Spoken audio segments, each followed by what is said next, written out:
Take 2.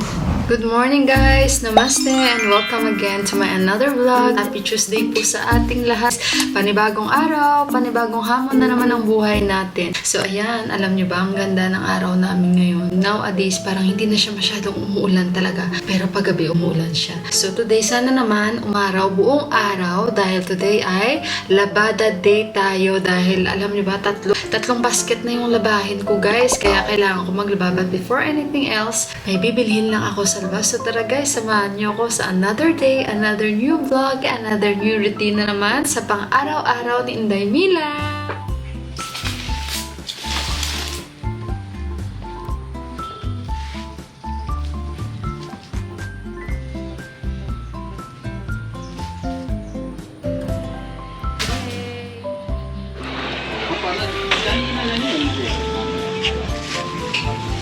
Palayat langka.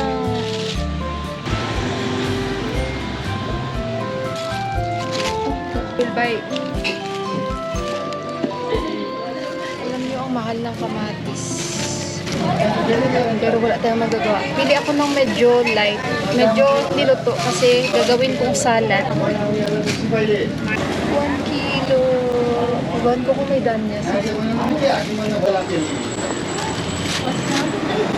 Ako okra. Paborito ko okra. Paugutan. Wala si Didi Danya. Sarap na okra. Fresh na fresh. Bye! Exhaust. Chimney. Service. Dito ko guys kay Bay. Ay ba, service kami ng aming chimney. Kaya magtatanong ako sa kanya kasi sabi niya last Sabado. Okay guys, dumaan tayo sa kanya kasi sabi niya sa akin Sabado. Kasi nga yung exhaust namin. Ano ba talaga yan guys? Kasi ang pagkakaalam ko, exhaust yan. Hindi yan chimney. Iisa lang ba? Naku-confuse tuloy ako. Kasi ang tawag nila dito is chimney. Yung sa kusina namin, di ba exhaust yan? So pag sinasabi kong exhaust, hindi nila ako naintindihan. Pag sinabi kong chimney, gets nila agad. So ayun, dumaan tayo doon kay Bay na kasi sabi niya sa Saturday, pupunta dyan para mag-service ng aming exhaust. Wala namang may pumunta. Kasi nag-order na ako nung pang spray ng oil. Hindi pala talaga kaya. Kailangan talaga ipa-service talaga siya. So ayun guys, dito na ako sa bahay. At least nakapag-exercise.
Gisa mo na. Habang nagigisa dyan, hanap muna tayo ng kayamanan. Ang aming laurel. Diba? Konti na lang. So, ilagay ko ito 2 laurel sa ating fish curry. So, minsan naglalagay ako nito. Bigay sa akin ni Ate Japan's Cadox. Ito masarap ito guys. So, since fish curry yung lutuin natin, i-mix natin, parang magic sarap. Kahit paano mas lalong sasarap. So, nag-cover ako ng ulo ko kasi alam niyo naman, isda ang lutuin natin. Kakaligo na natin mga may tayo.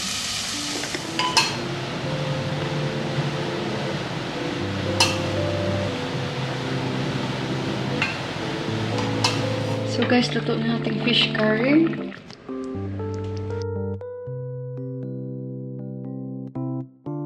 So, ayan na yung fish curry. Kain tayo. Just not, wait, not yet. Oh my God.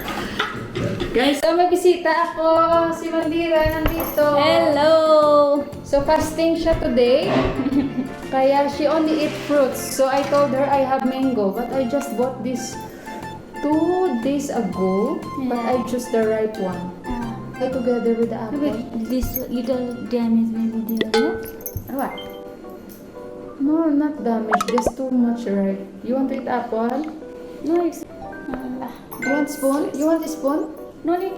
So kain tayo guys. Kasi fasting si Mandira. Sometimes she is like that. She's doing fasting. Kain tayo guys. She cannot go home in the village because of the weather. Very danger. Yeah. So that's why auntie told her not to come. Maybe she will come. I don't know. How? The road, no? It's not safe. Yeah. If it is not raining daily, regularly, then she will Yeah. come. And Galing siya sa ano. She came from the other side because she buys some cream for her face. Then she passed by here. yeah, I will go to stay at home. And today fasting also. If I stay at home, I will feel hungry. Yeah. If I went there, If you go then I don't outside, feel, yeah. then you will not feel hungry. Mm. Mandira is not fasting, yeah? Mm. Only you? Mm. Mandira is very religious. Doon pa ba kami, may the broom is there, and she touch and she do like this. So I asked her, why you touch and you do like that? Sabi niya, we have to do like that. But I asked her why, and she don't know. Me also, sometimes, Yeah, we believe. kasi guys, they have so many beliefs, superstitious beliefs. Yeah? Us also, we have. In Filipino also, we have.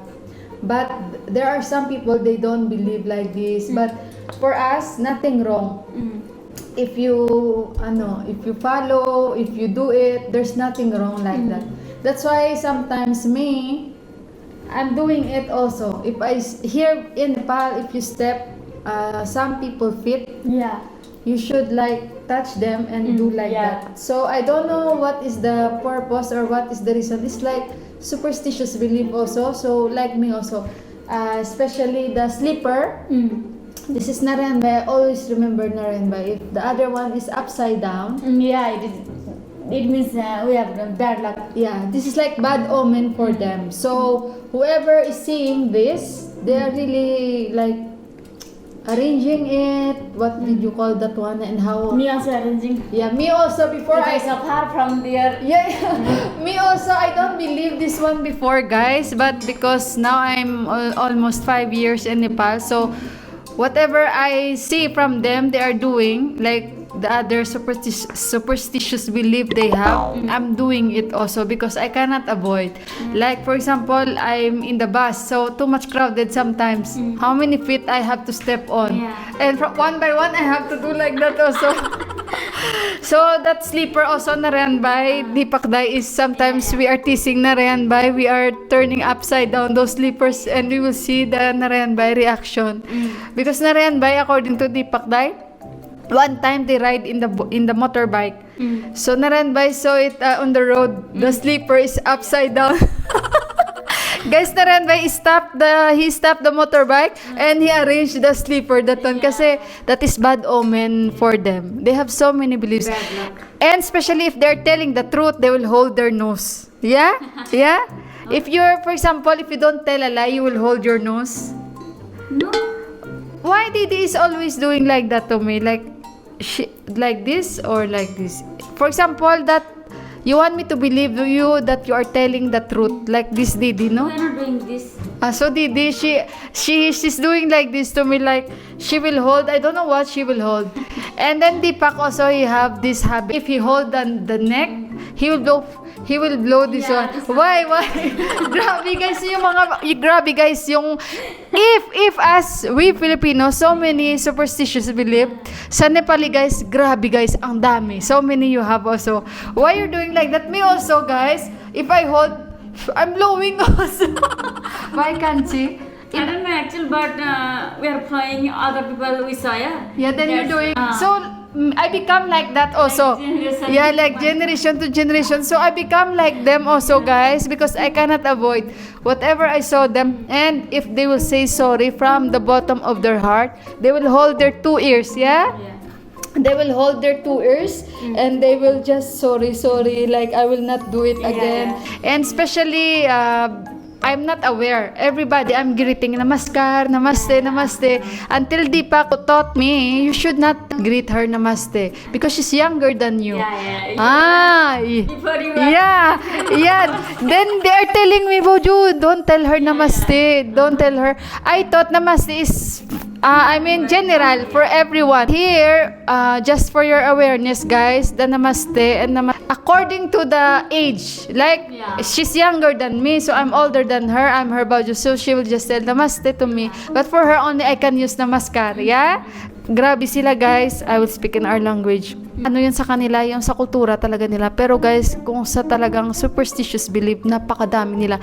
Yung sa walis, guys, hindi siya dapat nakatayo, hindi siya dapat nakaganon, dapat nakatagilid. The broom, every time nakita nyo sa likod ng microwave, kaya dapat nakahiga siya. Yeah, we're gonna put.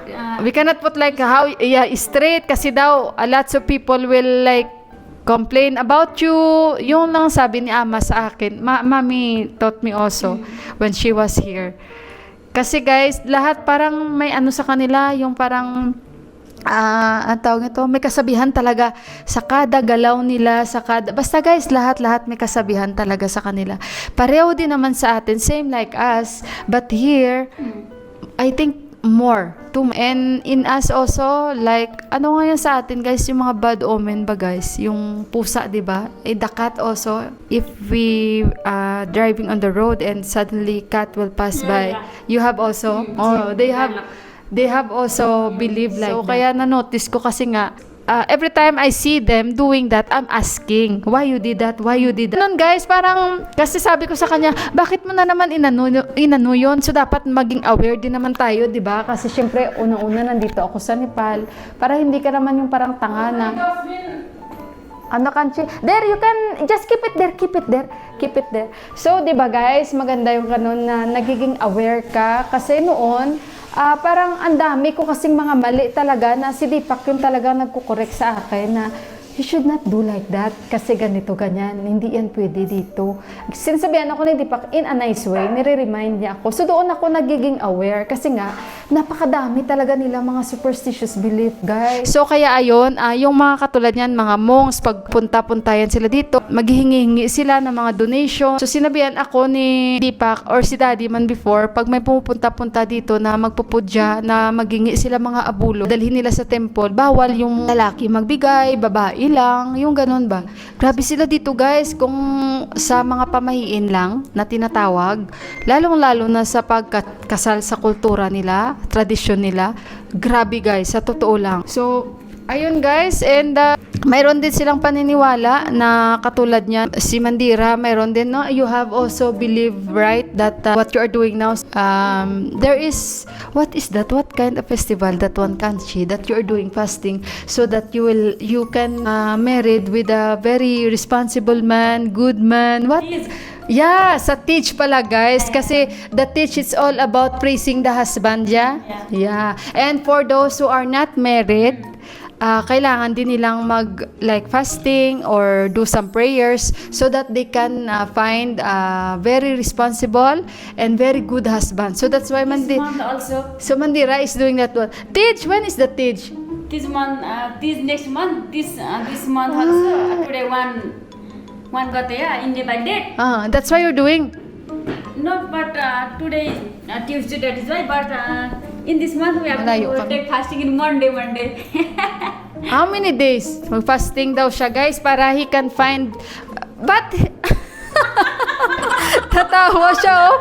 But Oh my God, don't asking me. but guys, she have already baby. Oh, don't do. Hindi guys, really, according to their belief also, kaya siya nagpa-fasting so that he can have a better spouse in the future, right? Yeah. So that's why she must do fasting. She must This month, this married woman taking fasting for his in the future to have a good future or husband. husband. And you long also, life. Huh? you also doing. Me only one day, like whole month for Monday. Yeah, she's doing like that, guys, because maybe she's very near, no, getting married. I asked to Indira one time, Indira, why you're not fasting? You don't want to find a good husband? And she will reply mo, this is not my time, this is her time. when I will have my time, Bauju, sabi ni Indira, I will do it also. But not now, I don't have plan yet. So she have plan, so she's doing it. I like to take fasting also. But actually doing fasting, guys, diba, it's not bad. That is Not good. for only husband. No, that's for why. cleansing also, for the health. Yeah. I'm happy to take fasting. But I want to do it also, but I cannot digest because I have very weak stomach. So that is why. But Mandira, she can do because she's too much conscious in her body. But I can't. He will come early because he have work. Evening only. Not evening, maybe you come early. Okay. Nowadays he will not come late. Take care, ha? Drive slowly, Kanchi. Bye-bye.